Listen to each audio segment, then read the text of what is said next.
So, what is this abomination you are looking at? It's my Frankenstein kit.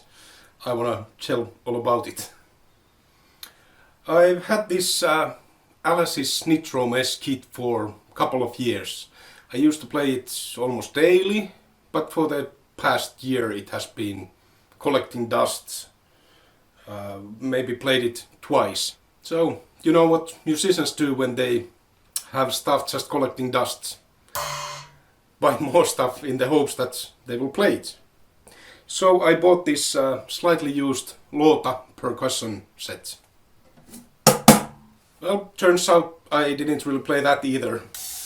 And instead of buying even more stuff, I decided to do something fun with all of this. So I put it all together. So this is partly acoustic and partly E-drums. So first I just disassembled everything and started putting it back together. First I positioned just this Loota set,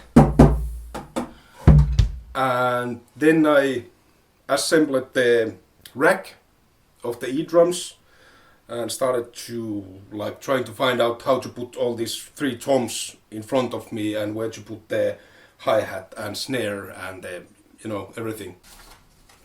Oh, and of course I needed to fit the pedals also somewhere.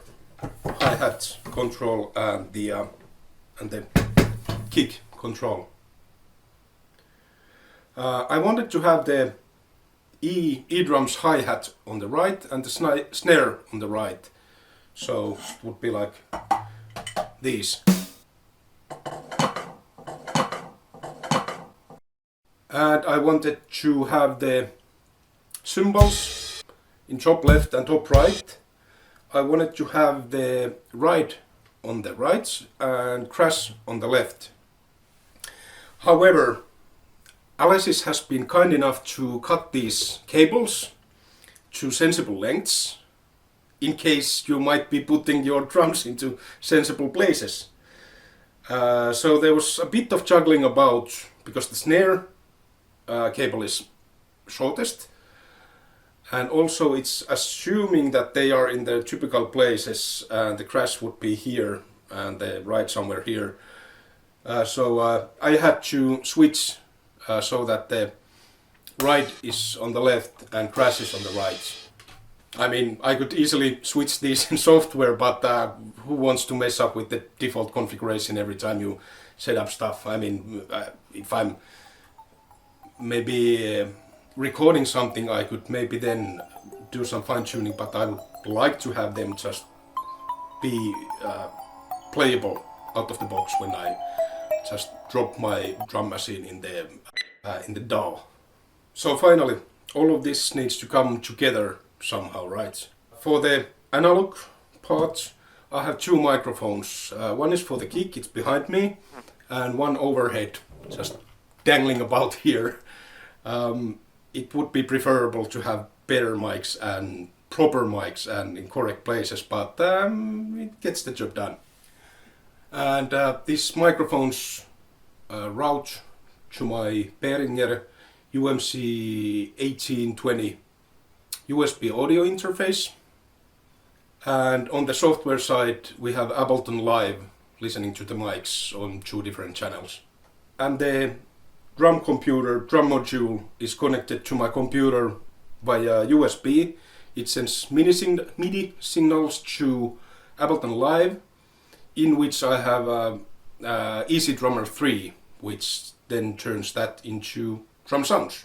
I mix everything in Ableton and it sends it back via outputs 3 and 4 or something, and back to my headphones, which are not here.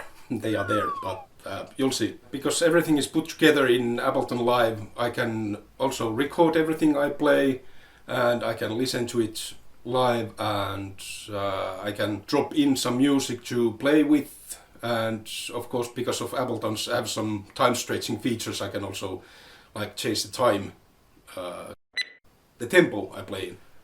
But enough of that. How do they actually sound?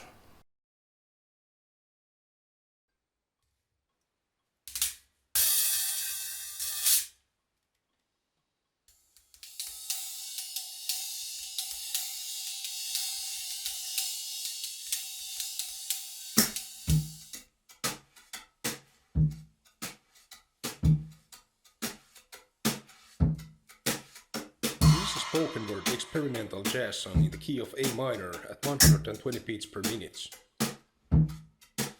It is spoken word because I cannot sing, like, at all. It is experimental jazz. I actually never finished this song. This video was on my shelf for like 3 months, and it was just missing the song, which I had already composed. But it didn't turn out as well as I wanted, so I wanted to redo it better, but then I got anxious and never got around to it, and finally just forgot about it.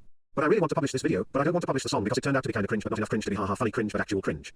So I just decided to cut this video short here and add this useless explanation no one cares about. I mean, no one would have probably even noticed if I just cut it here without explanation because no one was going to watch the stupid 6-minute repetitive bullshit anyway. Thanks for watching. Sub and like and all that. I spent like 100 hours making this video and 300 hours stressing over it.